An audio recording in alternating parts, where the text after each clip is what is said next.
Good morning, everyone, and welcome to another edition of the Big Joel Show. I'm very excited this morning. I have Jessi, not going to butcher her name, Sgarlata, with me from the great city of Nashville, Tennessee, which those of you that don't know is one of the fastest growing markets in the country. We're going to talk a little bit more about that as well. Jessi she has a big, massive bio here, so I'm not going to read the whole thing, but she's currently with Compass, recently with Compass, yes. Right? With Compass Real Estate. Jessi's 35 years old, and everyone listen to this because this is really cool. She got into real estate right out of college. And I always talk, and I want to talk to you about this today a little bit, Jessi, about it's such a great business and young people aren't getting into it. You know, the average age of agents, I think it's 57 from NAR right now. And I always say to young people, man, this can be a great career. So it's interesting and cool to be talking with somebody today that literally graduated college. I know you got a master's in education, which is interesting, but got right into real estate. So just a couple of things. 2016, 73 units for $24 million. 2017, 62 units. And year to date so far, this is probably through November, 58 units for $25 million in Nashville Metro. Are you really more of a Franklin type of person, or are you everywhere? Yeah. So, we always say we work everywhere from Hendersonville to Spring Hill. Hendersonville is a northern suburb and Spring Hill is a southern suburb. So kind of the whole middle Tennessee, but our bread and butter is really Williamson County, which is Brentwood and Franklin, majority. And for those of you listening that don't know, I happen to know because I've been there a couple of times. That is Nashville Metro. That is the suburbs of Nashville, pretty affluent suburbs of Nashville. And I think if I do it right, it's southeast, right, of the city, or due south. Due south. Okay, due south of the city, and it's growing like gangbusters, right? Yes. Crazy. Yes. You guys actually have bad traffic now, right? Well, we're getting there. Yeah. We're almost on par with Atlanta, so we're hoping that we can figure that out exactly. before it gets too bad. So I met Jessi probably a couple of years ago now. I was doing a little agent event in Nashville, and we met, and then of course, followed each other on social media. And I asked Jessi if she would be on the show. I knew she'd be a great interview, and I knew that everyone listening would get great insight from her because she runs her business actually pretty traditionally, not with all kinds of bells and whistles going on. Jessi, I always say, I used to say low tech, high touch equals big money, and high tech, low touch equals no money. Now it's high tech, high touch, meaning you have to use the tech and you have to use the touch. And what I'd love for you to do, just give me your overall business philosophy, how you run your business. You're obviously the CEO of your business. You're the leader. How you run it, just in general, so people can get a feel who you are. Yeah. So we're a team of 5 currently. Okay. And our mission statement is we use real estate as a vehicle for empowerment. So the majority of that is the empowerment of women. That's our big mission and our big goal. But the way we run our business and our business model is a referral-based business strictly. So if there's any type of marketing decisions that need to be made or conversations that are being had with our clients or our sphere of influence, it's all revolving around that referral base.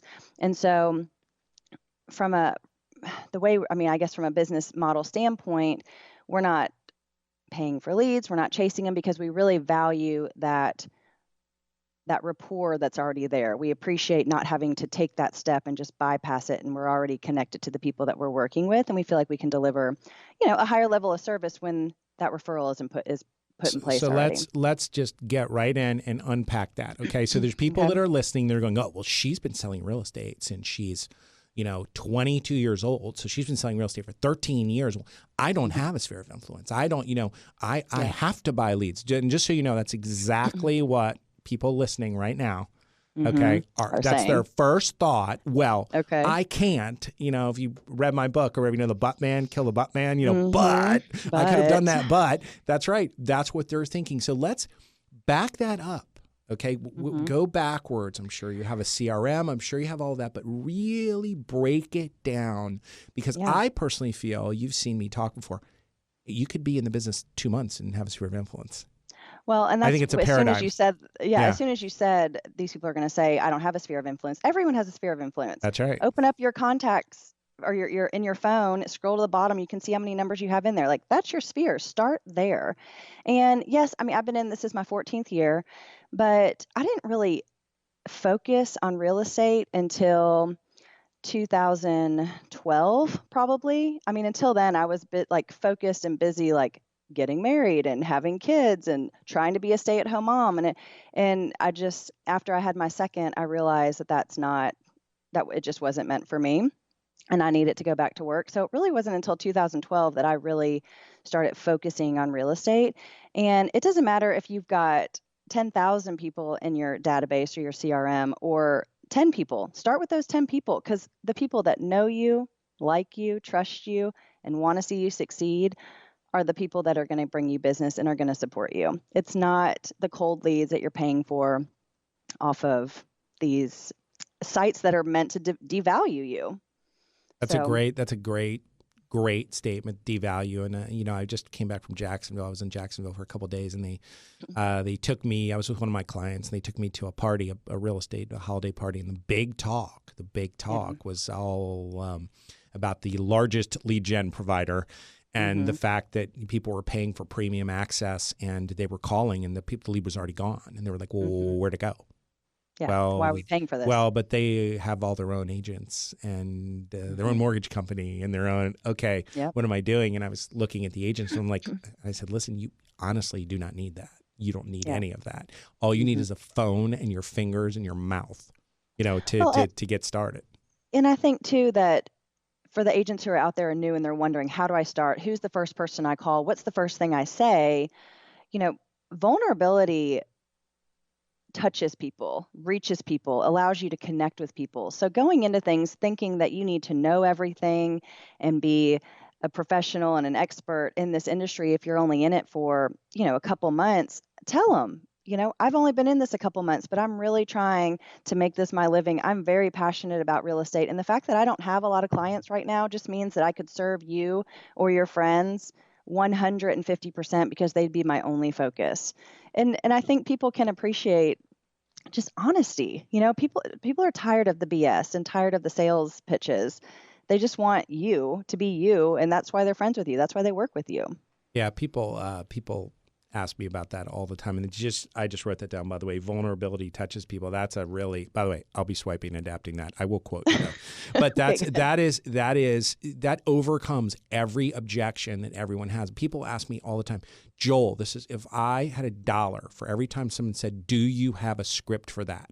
When I'm either in front of a group or I'm one-on-one, and I'm like, no, you don't need a script. You need keywords, but you don't need a script. You do need some keywords, like I'm new, I'm not that busy yet. Those are keywords, but you don't need a script. You're going to sound like a robot, and you need to sound like you. And what you've just done is we could end this right now, and literally you provided a ton of value because you just told a bunch of people, hey, listen, get over it. You don't need a script. You don't need something shiny. Just pick up the phone and actually be honest. Yeah, do you and be honest. So that's really good advice. Before we get into your business a little bit, tell me what words you would have for someone new getting into the business right now. I just want to talk about it right away. Like young. Words of advice? Like young.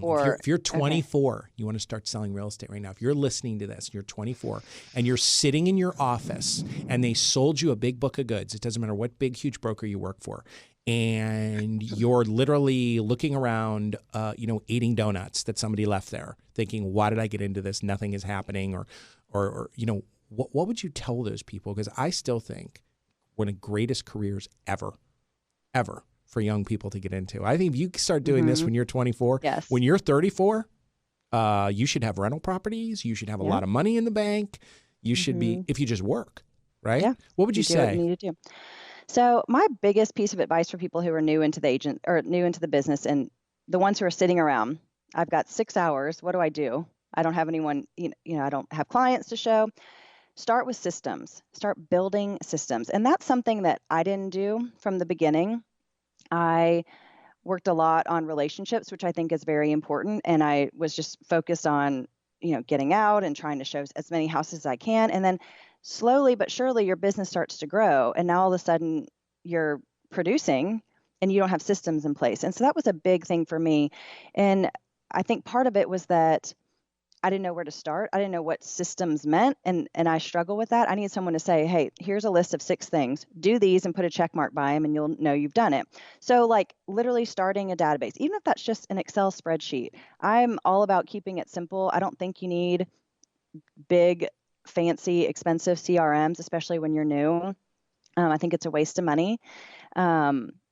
But go through, gather all the people first name, last name, address, birthdays, anniversaries, kids' names, dogs' names, animal names. If you can talk to people about their animals, they'll go nuts. So get Jessi, all that in one spot. To interrupt you for 1 second before you go. So I want to make sure everybody heard that, okay? You don't need anything fancy. Jessi, I'll tell you some of the best agents in the country when I talk about CRMs at events. Guess where their CRM is? It's their contacts in their phone. I mean, these are agents selling 100 houses a year. They go like this. Here it is. Here it is. And they hold their phone up and I'm like, yeah, you got it. I just want to make sure everybody heard that. You do not need to spend $200 a month on a CRM. Okay, sorry. Keep going. So systems, database. So get a database. Get checklists in place. Okay. So if you don't know what should be on a checklist because you haven't done a transaction yet, go ask some of the senior agents at your office. Before you go under contract, what should you be doing? Now you've gone under contract. What do you do now? Now it's post-closing. What are the steps you do post-closing? And start compiling that. And then as you do more transactions, you're going to see, I need to add that to the checklist. I need to be doing that every time. And it's something that is never finished. I mean, we've been doing it 14 years and we just added something this week to our checklist. And that's the way, we put a checklist with every file as it comes in and we literally just work our way down that. And that's something that I didn't start doing until like year 10. And I was struggling. I'm like, I have all these contracts and like, how do I know if I've ordered the termite letter? I'm losing my mind and, just things like that. So that's why I say getting your systems in place up front so that when you do start getting busy, you can just start plugging them all in. And there should be agents at your office that will collaborate and help you with that. But I'd say get your systems in place and then talk to everybody. Talk and meet as many people as you can. When I started getting, after I had my second child and really started focusing on real estate, I probably had a coffee in the morning 2 to 3 times a week. I had lunch probably every day with somebody. And then at night, I was going to events for people that I knew. So again, not like networking events, people in the industry, but like if my friend was having a Tupperware party, I don't need Tupperware, but I'm going to go and I'm going to put a smile on and meet people and things like that. Stella and Dot parties, anything that your friends are selling. Everyone sells Rodan and Fields right now. So, just go to those events and be present. And I would try to buy something at every event, even if it was like, don't wear your name tag. No, do not I refuse to sell. wear a name tag. No, it's you've heard me do that drill, right? Yeah, Where I'm like, by the way, if you have a name tag, burn it, and people look at me and go, wait, what? I'm like, yeah. That's like literally wearing a T-shirt that says, "Hi, my name's Jessi. Who do you know who might be interested in buying or selling a house today?" And literally everyone runs from you. It's like you it's like you're an agent, you're a real estate agent. And you go to the holiday party, and they're like, "Oh my God, she's here! Run! She's gonna try to sell us something." But that's a huge, a lot of people are hearing when you're saying that. And again, I want to clarify for everyone because I know exactly what you're saying. Okay, you're saying when I teach, when I know what you're saying, but a lot of people are hearing that incorrectly. A lot of people are hearing, go there and mug people. Go there and maul people all day with your cool script that you bought from somewhere about how you get, a new transaction. And I want to just clarify, you are not saying to do that. You are saying to sincerely go and sincerely be involved. And sincerely support something that's important to the people that are important to you. Exactly. And then they're going to support you in the end. And not that that's why you're going, but I think if you're just authentic and genuine with people, they're genuinely going to care about you. And something that you said during that meeting 2 years ago or whatever it was, is when you go to these lunches, sit there, you have to learn 15 new things about somebody. Is it 15? Until you say anything about yourself. That's right. And I think that that's a great tip for these networking events, for these parties that you go to. And just don't make it about you. Everyone wants to talk about themselves. So let them. And you're going to connect with them. And then the first thing I do is, I go like them on or follow them on Instagram and friend them on Facebook. And before you know it, a year later, we're buddies and it turns into something, but that's because it's natural and organic and genuine. Those are great words. I mean, the way I put it is relationships are a marathon, not a sprint. Exactly. And most people are impatient and they think, oh, I just talked to that person, but I didn't get a listing. I did something wrong. Something didn't happen right. I didn't get a buyer out of that. No, you dummy. Real estate is a long game. Long game, yeah. It's a long game. If you do it right, you're going to get something. And, you've heard me before say, your job is not to sell real estate. Your job is to find people who know people who want to buy or sell real estate, become best friends with them, and get them to refer those people to you. Your job is to get the referral. Your job is not to write, your job is not to write the listing. Sorry, I just banged the microphone. I'm bad news with the hands. Talking with the hands. They're laughing at me in the booth right now. But, and it's key. This message is so massive for people.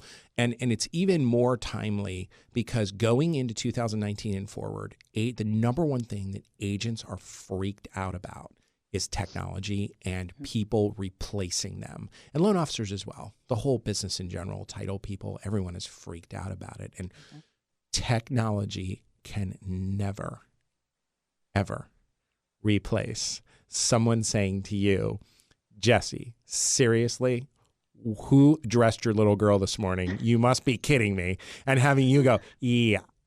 She's no longer allowing me to dress her. She's dressing herself. No one can replace that conversation, that connection.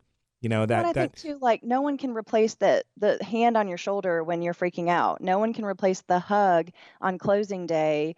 And you know what I mean? There's certain things that by nature we need human touch and we need human interaction and connection. And you can't get that with a robot. You can't get it with technology. No. Yes, we have to embrace it.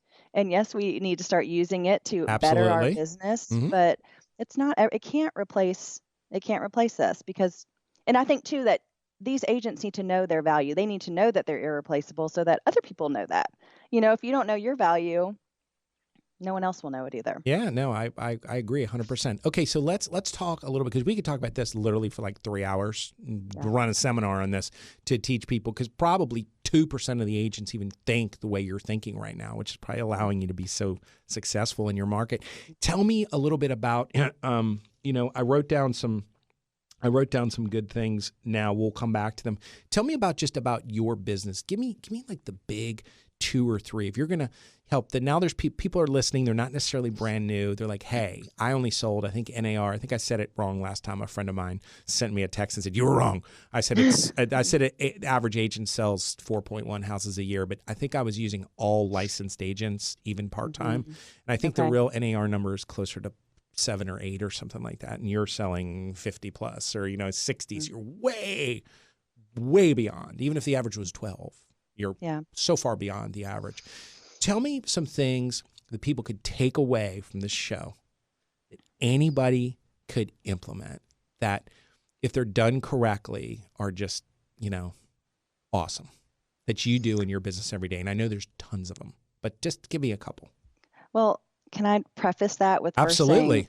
I remember sitting in my broker's office and saying, if I could just produce $1 million, I could say, I'm $1 million producer. Right, and I remember that was my goal, is like, I just want $1 million so I can say that. Right. And so, you have to start small, and having goals that are big to you at the time. I mean, there's nothing wrong with that. So own it, go after it. And then the next year, it's just going to be something different. So, and that wasn't too long ago that was my goal. And so would you say, just to clarify, the first thing is actually have a goal? Set a goal. Okay, so set a goal. Okay, number 1, set a goal. Okay, and set a... and I kind of like them to be realistic. Okay, not a reach. I think just a realistic goal, because I'm a big, under promise, over deliver sort of person. And I think that's true for yourself as well. Yeah. No, I want to feel successful and I want to feel accomplished. And I think if I were to constantly have a reach goal and I didn't ever reach it, I would get down on myself, and I think it would start. If you sold 5 houses last year, and you're you're building a referral-based business, and your goal for next year is 30 houses, that's probably never happening. Unless something weird happens, and you list a whole development or something, that's not going to happen. It's more like if you sold 5 houses, a good goal is 15, at 10, and even that's a big goal. Even that's a big goal. Oh, yeah. So I think set a goal, set a realistic goal. Number two, I would say surround yourself with bigger producers, seasoned agents, and get to know them and ask for people. Agents love to give advice. They love to tell you why they're successful. And I mean, soak it up if you can. And then those agents also need open houses. That was a big thing for me. I did open houses when I didn't have any listings and any buyers. I would do an open house every Sunday, and I gained a lot of clients that way. And again, it was a marathon, not a sprint, but I built a business off of the people. That's how I built a database, was just gathering this contact information from open houses. And another thing that I tell some people sometimes is that if your market's like Nashville, there's not a rental market. Okay. Realtors don't work in the rental side, but there's tons of renters coming in, and they need help, and they need advice, and they need hand holding. So if you have time to just give them a couple hours, do it, because those renters are going to turn into home buyers down the road. And those people, and I built a business off of that as too. Tenants who turned into home buyers. All right, so let's I think go. just Hold focusing on on the smaller people. Go dive down on that. Okay. How did you actually do that? Build a business off of those Yeah, tenants. what did turned you home buyers. actually do? So I started with a conversation saying, we don't really help a whole lot in the leasing side. There's not much of a market here, but I want you to feel like you have someone that you can depend on and you can rely on to give you advice. Who was the conversation with? This is with the potential tenant, the person How did you looking get for to a him? rental. How did you get to him? Meaning, did you actually go to rental places and say, I'll help your people? What did you do? So these are people who are reaching out to me. So that's where I'm like reaching back to see why they would call me. But I feel like I get rental calls all the time. Okay. Set up online profiles. So go to Google, go to Yelp, set up profiles, and get people to leave reviews. Okay. And I think that's where most of my cold leads come from, is people reading reviews and then contacting me. Okay, got it. Okay, so what you did is, instead of saying, see you later, alligator, I don't do that, you embraced and said, no, we don't do rentals, but I can help you with the market in general. And then they became your client and went in your database. So long game. So instead of the old, oh, you mean nothing to me, I can't make money off you, bye-bye, you took that a totally different way. And built a relationship. Yeah. And a lot of those people actually too, I mean, they were looking to rent, and then I would tell them, have you even looked at purchasing a home? Do you know what it would cost? And I had 2 or 3 in 1 year who the rental price was the same as the mortgage payment. So they ended up purchasing, and I didn't go into it trying to convert them over to a home buyer, but it just happened to work out that way. So I think that, again, when you go back to just being genuine and authentic, people start to trust you, and they take your advice to heart. They're not going to think you're just selling them something. So, I think that's a good place to start. Okay. So the message there, I'm going to unpack that message, because that's actually a big, massive message that's hard for a lot of people to wrap their arms around. All of sales training is basically, okay, call 100 people, haze them, get 4 people to say yes and 2 people to buy something, and maybe 1 person. I mean, it's just it's a cold call game. And really, a lot of the sales training is told, hey, you can't get anything from that, keep going. Can't get anything from that, keep going. And there's lots of agents that don't understand the value of the long game. Referral-based agents understand the long game in a big way. And, they're thinking, well, I just talked to somebody that called me by accident because they want to rent, in Franklin or something. And I just talked to them for 45 minutes. What happened? I didn't make any money. I didn't get a sale. I didn't get a listing. And they're missing the whole point, that if they did it right, they're going to get a sale, or they're going to get a listing. They're going to get something. It just might not happen for 2 years. And in fact, when you say several, great comment, because that person is going to tell the other person that's come, hey, you should call her. Wait, why should I call her? She's not the rental person. No. She's like the Nashville person. Call her. She'll tell you, rent here, look here, whatever it is, I call it BASOI, be a source of information for them. And then there's obviously the long game. And, with a lot of agents not selling nearly as many houses as you are, they got a lot of time on their hands, don't they? Yes, they do. And so for them to think that they don't want to do that because that's not dollar producing activity, I think is insane. personally. I think you probably Yeah. feel the same way. Yeah. I mean, I think it just takes time, and even not even real estate related. We tell our clients or anyone I know, like, if you ever need anything, I want to be your first call. If you need you know, a carpet cleaner, call me. I have tons of them that I've vetted and that I've worked with before, and I know you'll be getting somebody good. Now, carpet cleaning has nothing to do with real estate. You're not selling your home, you're cleaning it because your dog peed on it. Like, but I want to be that person for you. I want to be the first call for anything. And so I think not just are you renting, are you buying, are you selling, but do you need, a hairdresser referral? Call me. I know a great girl, where do your kids go to the pediatrician? Call me. I have a great person. So, because that just starts the conversation, you're building trust over time, and you're a trusted advisor for everyone in all walks of life. And that's what I want to be. I don't want to just be real estate. I want to be their go-to girl. You're making me happy right now. You know how I feel about that. You know how I feel about that. You're making me happy. You heard me talk about that for an hour. I mean, that's where it's at. I'm a real estate expert. Front fence to the back, to the back fence, front yard to back fence. Anything in between is me. Call me for everything. Okay, great. So we have set goals, which most agents don't have, or they're not realistic. Surround yourself with seasoned agents. Do open houses. Okay.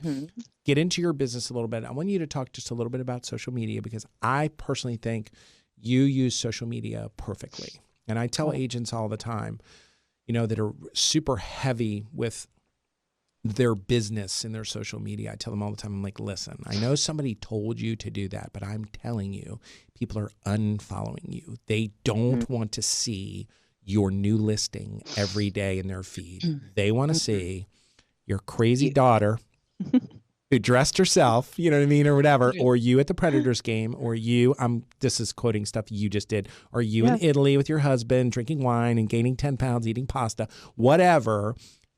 They want to see that. And that provides a platform for you to actually engage at a way deeper level. Because, I mean, if I put something on your Facebook that says, you were in Italy and you were doing something, and I did and then I was like, ooh, is that really good cab or something, right? Or is that a really good? Immediately, what happens, right? You're engaging. Yep. You're engaging at a totally different level. So, I mean, you're active on Instagram. You're active on Facebook. I'm not a big Twitter person, so I don't know.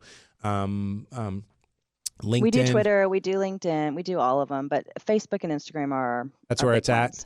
Ones. So tell everybody a little bit what your theory is there in practice. Not necessarily the tactics. You can just tell everyone what's your Instagram, so they could pop on and follow you. Just say it on here. So it's Jessi Sgarlata, which is not easy. There's Jessi and Sgarlata. You'll see it on the podcast. So if you want to see it, or if you're in mine, you can find Jessi. Mine's just my name. You can find Jessi that way if you want to see what she's putting up. But go ahead, keep going. So I have two theories when it comes to social media. The first one is there's a lot of people who say, well, I don't want my personal life out there. I don't want people to see my kids. I don't want people to know what I'm doing this weekend or know that I'm traveling. So I'm going to have a personal account and I'm going to have a business account. And I think that's a big mistake for people. I think you should have one account and that's it. And the fact of the matter is it's 2019. And if people want to find you or know what you're doing or know who you are, they're going to find you. It doesn't matter if you have a social media account or not. It's the big eye in the sky. Someone's going to find you. So get over it is my number one advice. And merge those accounts. And then now, Jessi, you realize you just upset a whole hundreds of social media experts that sell things to agents, telling them to have a page and a personal, because what you just said is like me talking to myself. It's exactly what I tell agents all the time, and they look at me cross-eyed. What do you mean? I'm like, I'm right. They don't want to see that. I mean, they want to see this. Yeah. Yeah. I mean, I just think about somebody, to all those who are listening, that you follow that's a business. And if they just constantly put up, what their sale was of the week or what their specialty item of the week, I mean, it just gets old after a while. But if they do like a highlight video of one of their employees and how they overcame something exciting, well, now you're invested in this company and in this employee, and you want to see what he does and what happens next. And it's just a totally different game. So get over it, number one. And then number two, I have a little ratio that I do for I mean, I don't actually follow it, but it's just kind of something to keep in mind is that if you're going to post anything that's business related, I do it on a 4-to-1 ratio. So for every 5 posts, I want 4 of them to be personal and 1 of them can be business related. Okay, so for every 5 posts, 4 personal, 1 business that you can live with. Even better if it's 8 personal, 1 business, but at your worst case scenario is 4-1. Okay. That's my worst case scenario. And I think the reason for that is because I want these people to connect with me just the same way I would connect with that man at, that overcame something at the Bed Bath & Beyond Instagram post or whatever it was. Yeah.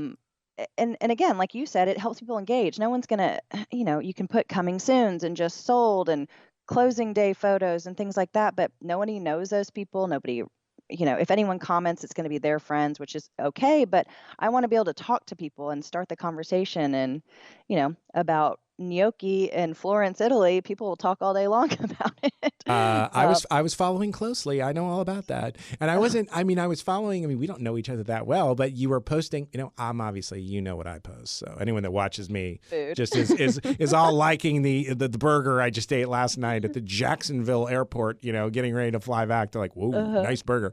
So of course I was very interested in what you were putting up there because it was all food stuff. And you and your husband were having at it, probably wearing sweats on the plane on the way home, right?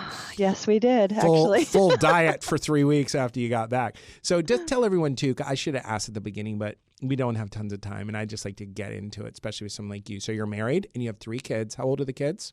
They are 8, 7, and 3. 8, 7, and 3. And I know I keep referencing your daughter because she's really, not to belittle the rest of your family, but she's clearly your social media star. I don't know whether it's the glasses or what it is, but she looks like full sass all the time, and she's fun, She is huh? 100% Spitfire. She is mischievous and ridiculous in all the good ways. So tell me, tell everyone a little bit about, because you're running a successful business, you're also a successful mom with 3 kids and a husband. Tell everyone a little bit about like your balance, your day to day, because you do have that 3-year-old, which is a different deal. That 3-year-old's not going to kindergarten, yet. They didn't get on the bus or they're not in school yet. So, well, they might be in nursery school, but tell me a little bit about that. So my family is my number 1 priority. And then work is probably maybe second or third. I don't know. And I think knowing that balance is, and I think everyone should know what that balance is, know what your priorities are and stick with it and make your decisions based off of it. So it is tricky being a mother of 3 and my husband works full time. He travels some and also just gender roles, they are what they are. We try to divide them, but it is expected of me to get them to school and to be there when they get home and to do the majority of the things that back in the day the women used to do. It's still on my plate a lot. So that's hard. And so I think balance really comes with having an amazing village. Okay. So, surround yourself with people that are really going to help you. And we're fortunate enough that my parents live like a mile from us and they're both retired and they're obsessed with the kids. So they help out a lot. But, I think knowing that that's my number 1 priority and always putting that in the front of my mind and in the front of my business, people understand it. And I set that expectation very clearly from the front with people too. So, I think that has made me lose some business and I'm okay with that. But it's but I'm okay with boundary thing. If you're sharing who you are, especially on social media, right? If you're sharing who you are, and you get the classic call, someone referred, but whatever. Hey, can you come show me? Can you show me houses like now? Right? I mean, you know how it happens. And you say, you know what? I can show you houses in an hour. Or however you run your business, maybe you've already met with them. Like they're a current client. They're hot to trot. They were up at 4:00 in the morning drinking wine, looking at stuff, and they want to go see something.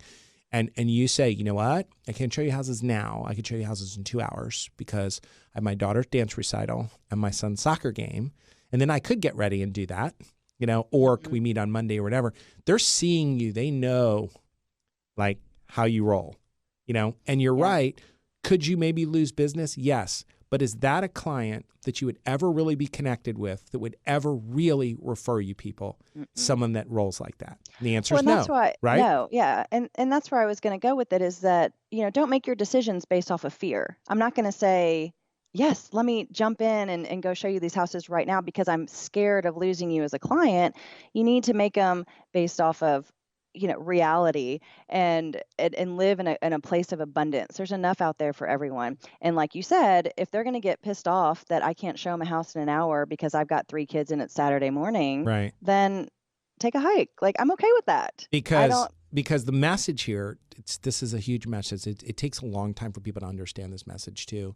The message is the big picture, the unit, the commission, the sale is not really what you want. You want the client that you're going to get 20 referrals from, right? The relationship.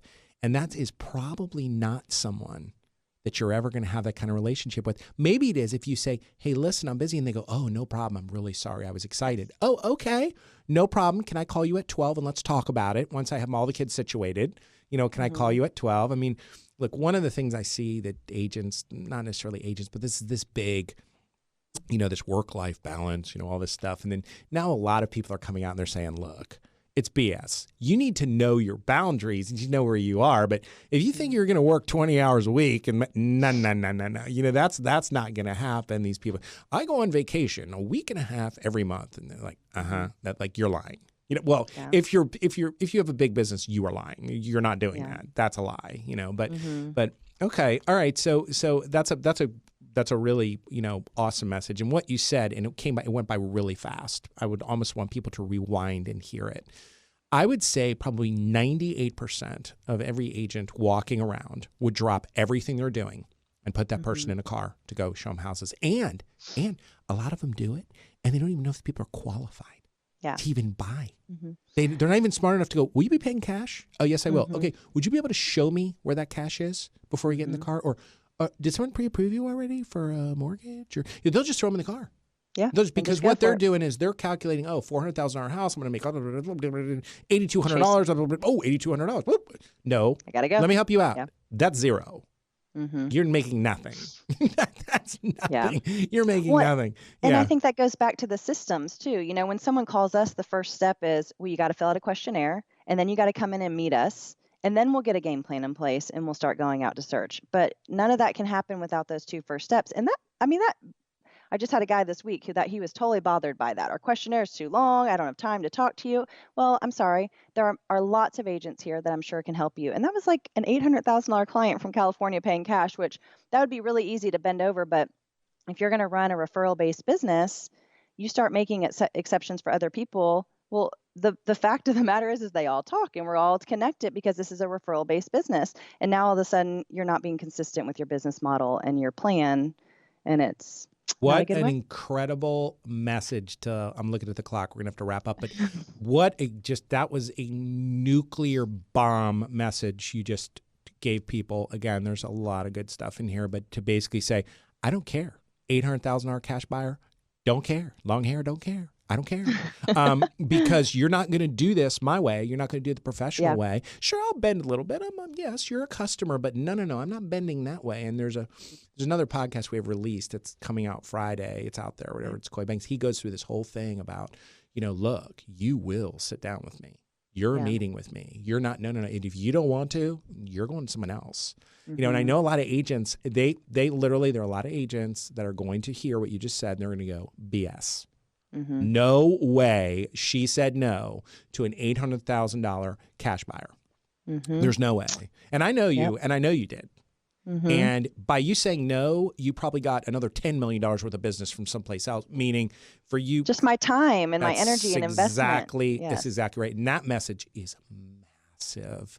And it's really hard it takes a long time. My private coaching clients, agents, it sometimes takes years for me to pound that into their head that what are you doing? You're making zero on that, and you're also setting yourself up to fail. But I want to go back through a couple of things before you gave me so many, I was doing all kinds of notes here and you gave me so much cool stuff. Let me see if I can read this with this. Basically, to start, Contacts, your SOI, your sphere of influence, which nobody knows about, what everybody thinks they don't have one. Okay, it's just your contacts. It's whatever's in your phone. Everyone and has it. You don't need a fancy database. Vulnerability touches people. So awesome. You don't need a script. Hi, it's Jessi. Hey, Jessi, how are you? Hey, I just want to let you know, starting a new career. I got into real estate. I'm really excited about it. And I just wanted to tell you and just share my excitement. I mean, you could probably go a million ways with that, but I'm just giving a very fast example. Yeah. There's no scripting. I don't have a script. I'm just going for it. You're not selling anything. You're just telling. You're just including. You're just being excited, and you're including people in your excitement. New agents, think big. Set up your systems. And again, I teach this all the time. This is what I say, Jessi. I'm like, look, you came to me because you want to triple your business. I'm going to triple your business, and we're going to burn the house down because your house is built on quicksand.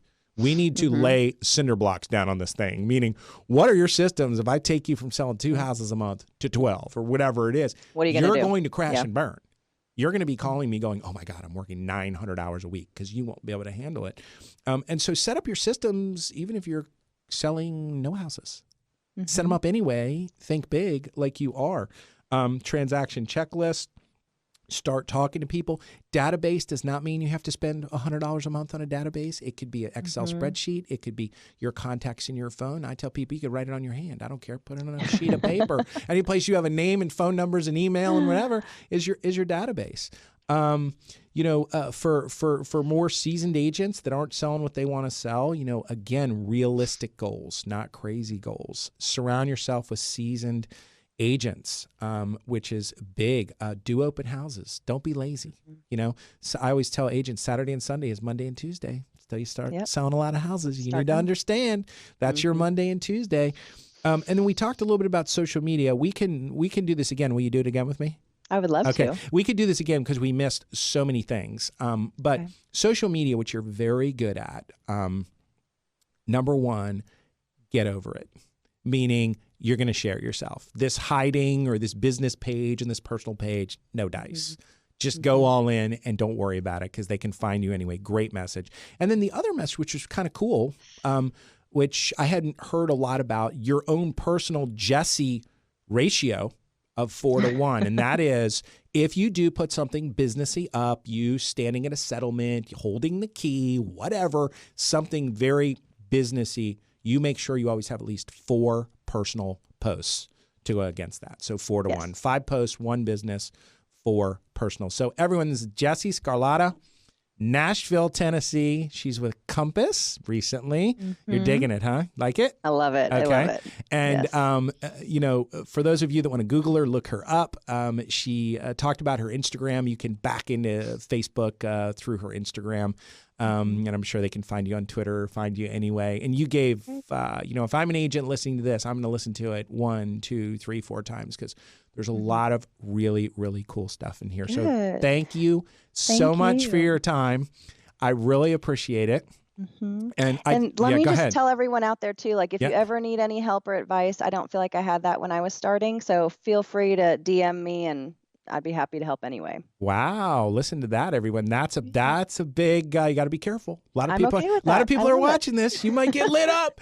That education background. Exactly. I asked Jessi before, I said, wait, you got a master's? What did you get a master's in? She said, education, but I didn't use it. I said, wrong. You're using it every day, that master's. Some of the best real estate agents out there came out of teaching profession. So I just want to let everyone know, if you like this podcast, if you're enjoying the Big Joel Show, please go on Facebook and share it or like it any place you consume your podcast. So Jessi, thank you so much. I really appreciate it. Look forward to seeing you next time I'm in Nashville.